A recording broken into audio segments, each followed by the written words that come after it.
Hi, I'm Dr. Bren, a Jungian depth psychologist, and I also hold a master's degree in information technology from Johns Hopkins University. So I live in both worlds. In this video, I'm going to unpack the ontological and psychological pathology of Elon Musk's vision of our future, which he stated at Davos in January of 2026. I understand the architecture of software systems. I understand the architecture of psyche. I work with symbolic life, archetypes, trauma, imagination, and the structure of consciousness. So when I speak of AI, I actually use it as a practical tool in my business. So let me be clear, very clear, about what this video is not. It's not a moral panic video on AI. This is not a technology is evil video. This is not a religious apocalyptic video. And this is not a video about the AI being an antichrist. I like it and I use AI. Everything I'm doing here is actually what depth psychologists do. I'm not interested in the surface arguments about whether AI is good or bad. I'm interested in the unconscious and the metaphysics and psychological assumptions that are shaping how AI is being built and used today. In other words, I'm putting the problem where it really is.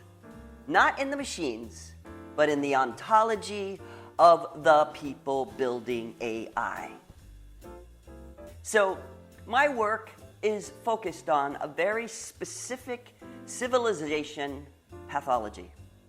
The collapse of eros, the erasure of our interior life, the reduction of consciousness to computation, the severing of logos, our intelligence, our intellect, from being itself. In Jungian terms, this is what happens when masculine logos becomes disassociated from the anima, from soul, from eros, symbol, and our interior life. What we are calling AI right now is not just technology. It's the externalization of that dissociation into code. So I'm using Elon Musk's video, not because he's evil, not because he's uniquely dangerous. I'm using him because he's the most clearest and most influential avatar of the Western logos-only worldview. He says out loud what most technologists are unconsciously assuming, which makes his words incredibly diagnostically useful. So, as you listen to this clip, I don't want you to be impressed or offended. I want you to listen to the hidden assumptions about what is consciousness, what is being, what is the universe, and what is the human interior life in all of this? What is it actually? Because once you hear those assumptions clearly, the entire AI project looks very different. Okay, so let's listen carefully to what Elon Musk actually says. So I want to get into the dirt, the meaningful component about technology, the possibilities. I want to talk about AI and robotics, energy, space, and the progress ultimately coming down to engineering discipline, scale, execution. And few people, if not anyone, has the experience and the fortitude to confront these issues head on. Not just the ideas, but the execution across so many different technologies, Elon, and that's why I thought it was important for us to have this dialogue here in Davos. So you're presently building on AI, on robotics, on space, on energy, all at the same time. When you look across those efforts, what do they have in common from an engineering standpoint? Well, they're all very difficult technology challenges, but the overall goal of my companies is to maximize the future of civilization, like basically maximize the probability that civilization has a great future, and to expand consciousness beyond Earth. So if you take SpaceX, for example, that SpaceX is about advancing rocket technology to the point where we can extend life and consciousness beyond Earth, to the moon, to Mars, eventually to other star systems. And I think we should always view consciousness, life as we know it, as precarious and delicate, because to the best of our knowledge, we don't know of life anywhere else. I want to stop the video right here, because everything wrong with Elon Musk's worldview, or ontology, is already present. Before he ever gets to the line where he calls consciousness a tiny candle in darkness. This isn't just bad metaphors. This is a fully formed ontology.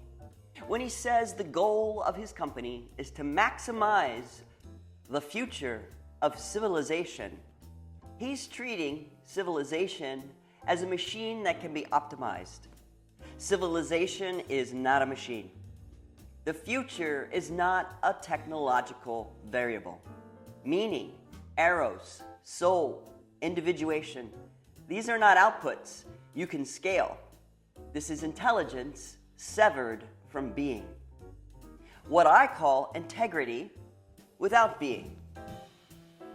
He also silently assumes that he and other people like him get to define what a great future is for us.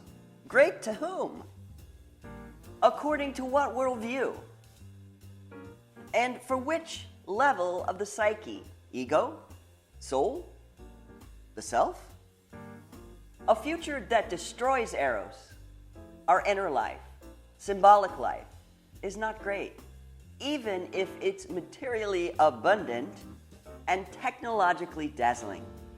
That's civilization narcissism. Now here's the assumption almost nobody notices. Elon Musk unconsciously equates civilization with consciousness, technology with intelligence, and intelligence with value, and equates nature and the cosmos itself with unconscious darkness, chaos, threat, nothingness. This is the deepest Western metaphysical error. That is the exact structure Jung diagnosed in Western man. The ego assumes it's alone in consciousness. Everything outside is unconscious, primitive, dangerous, empty, so it must be expanded, controlled, and civilized. That's exactly what Musk is doing, projected onto the entire universe. So when he says he wants to expand consciousness beyond Earth, that sentence is already meaningless. Consciousness is not local, and being is not spatially bound. Psyche is not cargo you put on a rocket. What he actually means, expand Western technological agency beyond Earth. Expand civilization into what he experiences as unconscious darkness. Expand logos into eros, well, actually getting rid of eros. Expanding control into being, like that can be done. That is not spiritual evolution. That is imperialism at a cosmic scale. From a Jungian Taoist and anima mundi perspective, this is exactly backwards. Nature is not unconscious. The cosmos is not dead. Psyche is not limited to the human ego. Consciousness is not something civilization brings to an otherwise dark universe. Consciousness is the ground of reality itself. Now here's the irony. He says consciousness is precocious, precious, and must be preserved. But simultaneously, he's externalizing cognition into AI, replacing human thinking with machines, inserting computers into brains, treating consciousness as upgradable software. So what he's really saying is, human consciousness is too fragile to trust. Therefore, it must be bypassed, upgraded, and eventually replaced. That is not preserving consciousness. That is betraying it. This is the pattern I've been naming in my work. Integrity without being. Intelligence without eros. Execution without soul. He wants to save consciousness, but only after stripping it of its interior life, its vulnerability, eros, the feminine, subjectivity, etc. What he's actually preserving is not being, it's a computation. And notice something else. This idea that consciousness is precarious only makes sense if you already believe civilization is equal to consciousness, nature equals unconscious darkness, and if you think that cosmos is dead, then of course consciousness looks like a fragile candle that could go out. But if being itself is conscious, then nothing fundamental is at risk. This is the same Western pattern we've always enacted on Earth. Civilization versus nature, culture versus instinct, control versus eros, ego versus the unconscious. Now projected onto the entire universe, the Western ego colonizing the unconscious at a galactic scale. And finally, notice what he's already assumed. He equates life with carbon-based organisms, detectable by telescopes. That erases psyche. That erases spirit. That erases the psychoid layer of reality. That erases the anima mundi. The universe is implicitly dead unless proven otherwise by their instruments. This is not science. This is Western metaphysics pretending to be science. So before he ever gets to the tiny candle line, the entire pathology is in place. Logos severed from being, civilization equated with consciousness, nature equated with unconscious darkness, consciousness reduced to computation. The human psyche treated as obsolete hardware. Technologists installed as saviors of the universe. This is not the future. This is the end stage of Western narcissism. Now let's take a look at the next clip. You know, I'm often asked, are there aliens among us? And I'll say that I am one, but... Or you're from the future. They don't believe me. Okay. I think if anyone would know if there are aliens among us, it would be me. We have 9,000 satellites up there, and not once have we had to maneuver around an alien spaceship. So I'm like, I don't know. Bottom line is, I think we need to assume that life and consciousness is extremely rare, and it might only be us. And if that's the case, then we need to do everything possible to ensure that the light of consciousness is not extinguished, because we're effectively, the way I view it is, the image in my mind is of a tiny candle in a vast darkness, a tiny candle of consciousness that could easily go out. I want to stop the video right here again, because what Elon Musk just said is not a metaphor. It's his actual cosmology. And also, accidentally, a confession about his own psychological structure. Let's start with the line people laugh at most. Are there aliens among us? I'll say, I'm one of them. That's not a joke. From a depth psychological perspective, that's an unconscious self-diagnosis. Phenomenologically, Elon Musk really is an alien to human interiority. He doesn't live primarily in affect, relational presence, eros, symbolic imagination, or embodied presence. He lives in extraction, systems, execution, control, scale, optimization. I am an alien. What he's actually naming is this: logos severed from being. That's not an insult. That's a structural description. And it's the exact structure of AI itself. Now listen to what he says after. If anyone would know if there are aliens among us, it would be me. That's not humor either. That's narcissistic epistemology. A God's eyes self-positioning. an unconscious assumption that he stands at the center of cosmic knowledge. And that line matters because it foreshadows what comes next, the move from I am alien to we are the only ones with consciousness. That's not a scientific inference. That's the isolated ego projecting itself onto the universe. Then he says, we need to assume that life in consciousness is extremely rare and it might only be us. That's where his ontology becomes fully explicit. He's now stating clearly the universe is dead. Psyche does not belong to reality. Consciousness is a glitch in matter. Meaning is not intrinsic to being. Interior life only exists here. From a Jungian Taoist and anima mundi perspective, this is exactly backwards. Psyche is not in the universe. Psyche is the universe, reflecting itself to us. Consciousness is not a rare byproduct of matter. It's a fundamental property of being. This is what Jung meant by the psychoid layer of reality. What the anima mundi tradition meant by world soul.